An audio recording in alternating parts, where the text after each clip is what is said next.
Lego Star Wars 2024 has been quite crazy. They've given us so many amazing sets, so many okay sets, and so many decent sets, I'll say. But let's make a tier list of all of the sets that came out in 2024. So starting with the first one we have here, we got the Polybag A80. Not too much to talk about this one. It's a simple polybag build. Not much detail on it, as you would expect from a polybag. So I'll say I'm going to put it as C. It's not the worst thing Lego's done this year, but I think there are better polybags, which we're about to get into. The next one is the TIE Interceptor polybag. There are many ways you could have got this one. You could have gone into the you could have got from the Lego magazine, or you could have bought it by itself. I think this one, for the build itself, it was quite good. I think it's a decent polybag, so I'm going to put it above the A80 one. I think it just trumps it by a milestone. Next, we have Luke Skywalker's lightsaber from Return of the Jedi. This was a gift for purchase one for the Cyberbarge. So you could have only got this by actually buying the Cyberbarge set, which you had to do it as soon as it came out. You can't buy it by itself anymore. With this one, it's really cool detail build, but for the sake of it being locked behind a gift for purchase, I don't like. But for the build itself, I'm going to put it as a B. If you guys didn't know, you can just get the parts for this set and build it yourself. You don't actually need to buy the set, which is quite cool. All of the parts are available on Lego Pick-a-Brick, which is quite cool. The next one, we have the Clone Trooper versus Battle Droid Battle Pack. If you guys like battle packs, this is actually amazing. The clone figures and the battle droids you get are really good, especially the Super Battle Droids. It's nice to get the Super Battle Droids back that we haven't had for a while in Lego. I'm going to put this once again in A tier. A tier. It's not the best, but it was quite good and is a decent battle pack actually. We've not had a decent battle pack for a while, especially in 2023. There was no decent battle packs. 2024, start of the year, we get this nice battle pack, which is very nice. Next one, we have the Ambush on Mandalore battle pack. Lego really loved battle packs this year. They gave us quite a few. This one, I'll put it as B tier, mainly because the minifigures is not something we really need in Star Wars. The minifigures are okay, so I'm just going to put it as B tier. I'm going to move to C tier. It's quite expensive for a battle pack, now that I'm thinking about it, and the minifigures just don't really line up with what we wanted, interest-wise. So C tier, that's going to go. Oh, we have the Trade Federation Droid Troop Carrier. What am I saying? You guys know, give a purchase, 4th of May promo. This is so nostalgic. Lego knew they were going to win so many people over this, and I have this myself. You can probably see it behind me. It's S tier. Such a cool build. It's a shame that it was locked behind a May the 4th promo, but if you did get it, you're amazing, basically. This is such a cool set.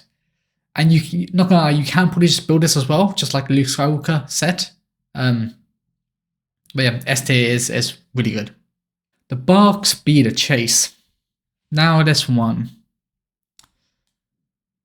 It's quite cool for the unique minifigure that we get in it. But the build is very lackluster, I'll say. It's not one that really interests me. I think I could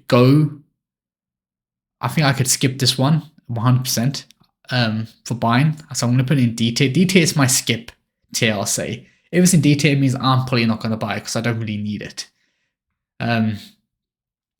Okay, next ones we have two mechs here. I'm not sure why we have two mechs. Luke Skywalker mechs, I don't care for them. They're more of a target for kids for the minifigure, but I've got the Luke Skywalker minifigure already in many other sets, so this one is not really needed for me. It's not bad, but it's just going to be skipped for me. I'm not going to buy it. The Oxinder, as I say, I don't know how you say this set, to be honest. I really don't know how you would pronounce this set. The Oxinder. I'm going to say A tier. The price is not bad for it, and you can find it on quite a good discount anywhere at the moment, which is surprising to see. I think since the Skeleton Crew has came out, the popularity of this set has gone quite high. The build's good. It's quite unique. It's quite unique with how the engines can move into hover mode basically and into flight mode. Very cool design, very cool play tactics. Amazing one done by Lego here.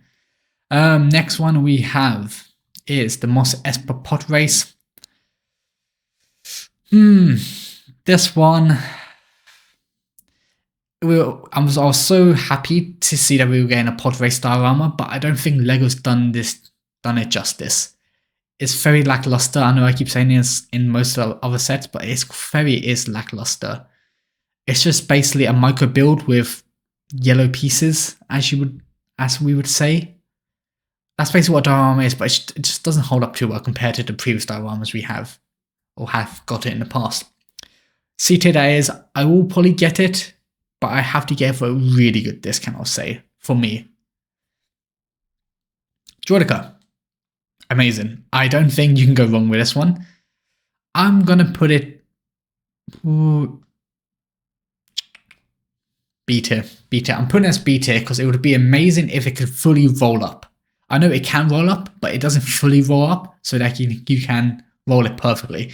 The build, I wasn't a big fan of the build. The build I was really struggling with. I wasn't a big fan of it.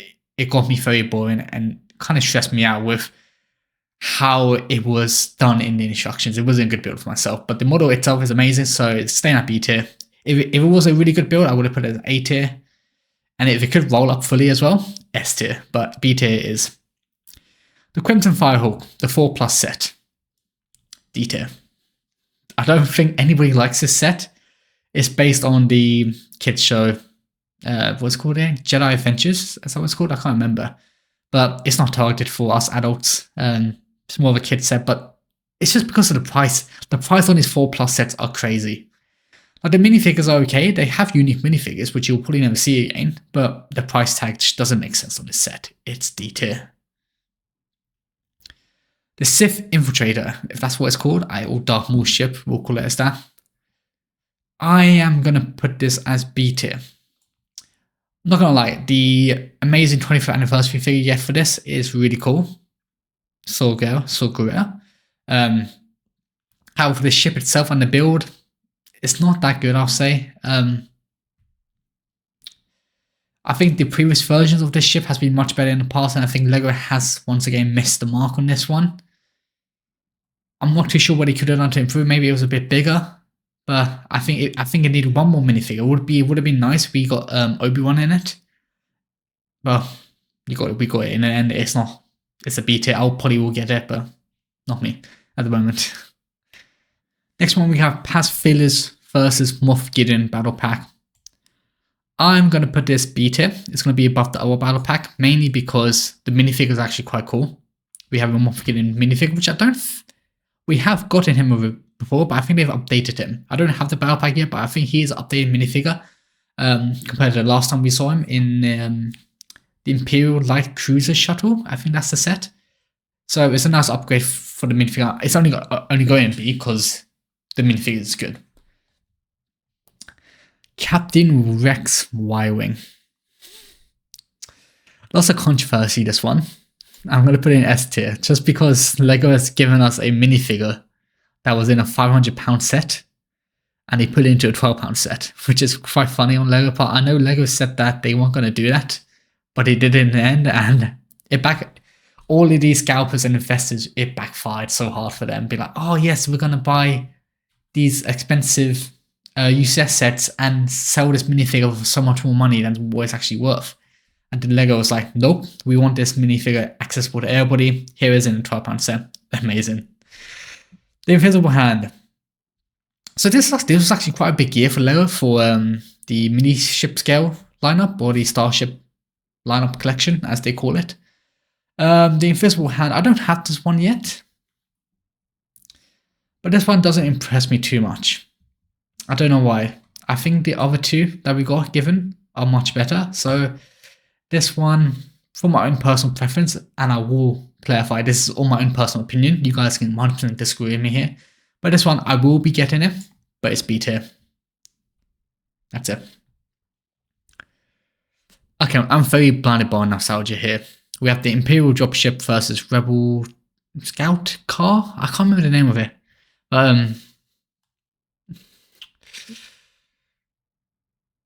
You know what? S tier. It's probably because I'm blind. Probably because I'm blinded by nostalgia here, but it's so cool. I'm so happy Lego revisited this set because I had this in my childhood and I remember it so much. And the perk of it, actually, you get the 25th anniversary minifigure, which has a big backstory behind it. So I feel like it feels wrong to put it anywhere below S, especially for that backstory of that minifigure. The next one, we have the Tentative 4. I actually built this recently. And that's S tier. S tier. It's such an amazing build. It looks amazing. It's one of the most iconic ships in Star Wars. You can't really go wrong with it. It's such a cool build. I couldn't see any flaws with it. The only flaws I had was I wish it had some printed pieces for the front of the ship, for the windows, or at least some stickers. They didn't give you stickers for it, which is quite sad. But it's an amazing build. Can't argue with it. It looks amazing on the shelf. You can see it behind me, most likely. Millennium Falcon, A tier as well. This is a really cool build. And it's the most, out of the whole Starship collection that we got this year, this has the most pieces, which doesn't seem right when you compare all of them, but it's because the Millennium Falcon has so much gribbling on it that it adds so many more pieces to the tally. But A tier, mainly because the Tentative 4 is much better, in my opinion. But the Millennium Falcon is incredibly detailed. You have a nice pivot on the stand, which adds some character to it. But I just don't think it's S tier. I'm not too sure what Lego could have done. Maybe some... No, actually, no. I'm going to change my mind. S tier. S tier for the Millennium Falcon because it looks so good as well. I went back on myself there. Next one, the USS Titan Scepter. I'm just going to put it in S tier. If you disagree with this, you're wrong. Your opinion is wrong. It's not even an opinion. This is a fact. USS Titan Scepter is such a good UCS set, and it blew me away. I'm still waiting to get it. I'm probably going to get it next year, maybe for the May the 4th promo. I was going to get it this year for May the 4th, but I decided to get another set. But this is such a good Titan Scepter. It's the second one we got in UCS form, and they've nailed it. The designer who, I can't remember his name, the designer who designed this, designed the original one back in the late 90s, I think the late 90s came out. But he knocked out the park. Simple as that. Lego R2-D2. Oh my god. I feel like I'm putting way too many things in S tier.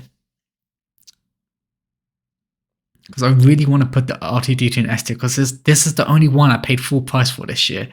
And it's 100% worth it. It has to be S tier. 100%. Why is it S tier? The build is so cool. The scale is perfect. It lines up so well with the buildable C-3PO, and you have Darth Malak as an exclusive minifigure. And it really does trump the previous R2-D2 that we got.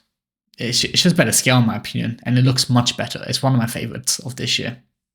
Okay, we have the Ahsoka Tano Battle on Pereda. As I say, I'm really bad with this Star Wars names, so don't judge me here. This one,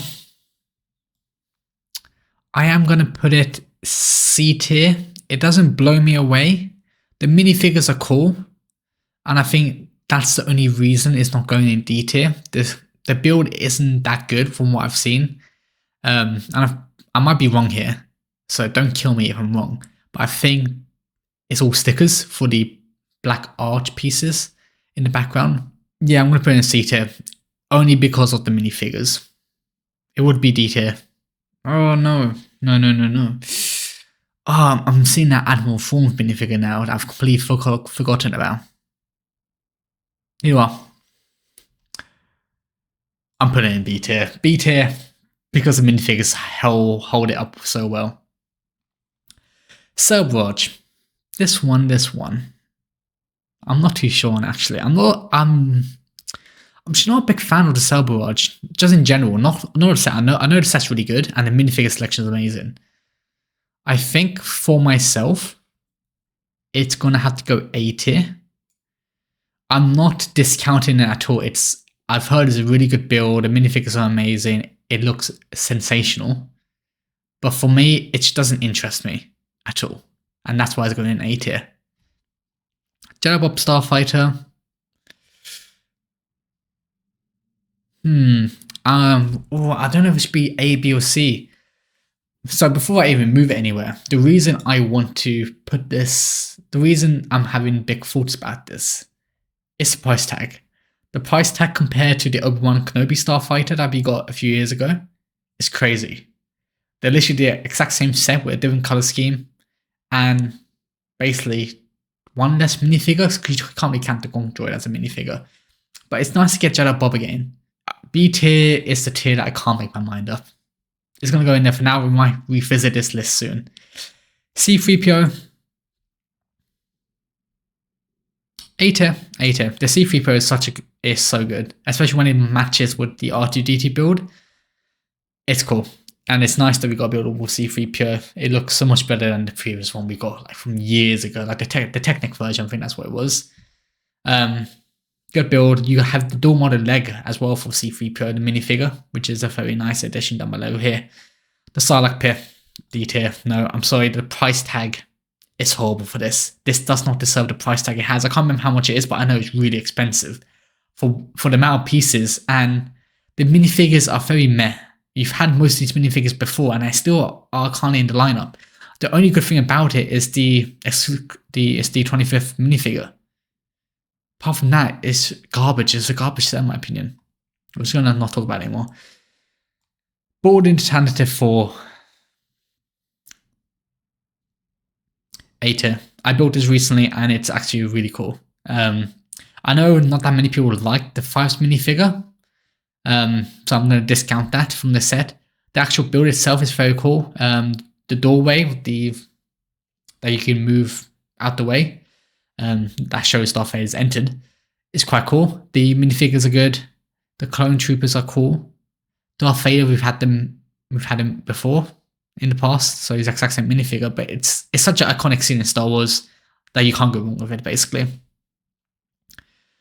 TIE Fighter and X-Wing. Don't know why it took me a while to figure out what I was saying there. TIE Wing versus X-Wing, also mashup from the TV show that we got this year.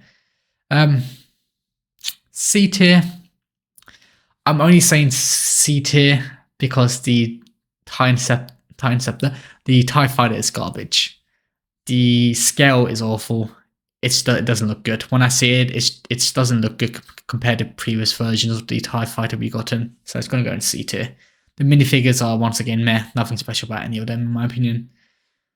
The Dark Falcon. I really like this one, and I can't wait to get it myself. The minifigures are amazing. Let's go in S tier. I feel my S tier is currently way too big. Way too big. But the minifigures for the Dark Falcon, it's amazing. And it's an improvement on the previous Millennium Falcon we had as well in play scale. So you just can't go wrong with it. It's such a unique set that we'll never get again. Droid Factory, D tier. It's garbage once again. The exclusive minifigure, garbage as well. Nobody wanted a Princess Leia. It's kind of cute for a little gift to give to someone, but I wouldn't buy it as a collector. There's something special about it. I think Lego just ran out of ideas for what to put their minifigures in at this point. Lego Star Wars Advent Calendar of 2024. I did this and I open up every day on my TikTok channel. Here you are. B tier. I wouldn't say A or S because it is Advent Calendar, so I can't put it too high just for that reason. But the minifigures were quite good in it, and the micro builds were very cool. The way that Lego actually referenced one set in the past for each year of Lego Star Wars for the last 25 years has been really cool. And the builds were cool. The micro builds were decent. Okay, on to the last one. Oh, A tier. It has to be A tier. You can't go wrong with that set. It's such a cool player scale set. And we haven't had one of those player scale sets for a long time. And the Cal Kestis minifigure is really good as well. It's going to stay in A tier. I can't explain why it's so good, but it just looks amazing. Okay, so that's the tier list done. Do we want to change anything? Am I being too harsh or am I being too favoritism? You know what? I can't put Captain Rex's Y-Wing in there at all. I can't do it. I think he has to go B tier. B tier because it's just a microfighter with a good minifigure. I think this works. I'm thinking pretty happy with what I've done here. Cool. We're gonna leave it there then. That is our tier list done. That's the tier list done for all the 2024 Lego sets of Star Wars. I feel like I've probably offended many people. So if I have, let me know down in the comments and I'll be sure to understand your thoughts why you don't agree with me. But I think my list is okay. It's probably not going to be a fan favorite. This is very biased, I'll say. But anyways, let me know down in the comments below and I'll see you guys for another video. Peace out.